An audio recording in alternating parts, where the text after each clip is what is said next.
சொல்லுங்க. இன்னைக்கு என்ன சமையல்? இன்னைக்கு எப்பயும் போலதாங்க, அருமையான சமையல் தாங்க. அருமையாக சமைக்கிறோம், சூப்பராக ருசிக்கிறோங்கிற வார்த்தை சூப்பருங்கிறது நிறைய சொல்லிட்டு இருக்கீங்கன்றாங்க. இன்னைக்கு வெள்ளிக்கிழமை ஸ்பெஷல் என்ன?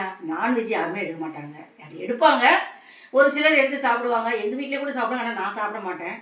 ஒரு உறவுகள் சொல்லியிருந்தாங்க, ஜவ்வரிசி கஞ்சி எப்படிமா வைக்கிறதுன்னு சொல்லி கேட்டது. ஒன்றும் இல்லைங்க, சாதாரண சிம்பிள் தாங்க அந்த ஜவ்வரிசி கஞ்சி.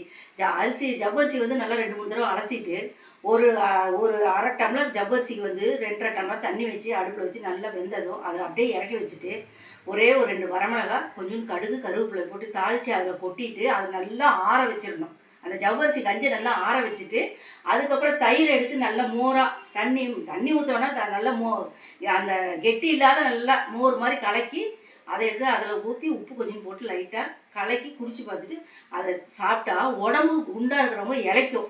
ஆமாம், நீங்களே குண்டாக தான் இருக்கிறீங்க, ஏன் இளைக்கலேன்னு கேட்பீங்க. எனக்கு சந்தர்ப்ப சூழ்நிலை அந்த மாதிரி டெய்லி குடிக்கிற அளவுக்கு வரமாட்டேன்து. அதனால் நீங்கள் உடம்பு இளைக்கிற மாதிரி தான் இதை டெய்லி நீங்கள் வச்சு குடிக்கலாம். வாங்க, மதியம் லஞ்சு விட உங்களை சந்திக்கிறேன். ஓகேங்க, பாய்ங்க.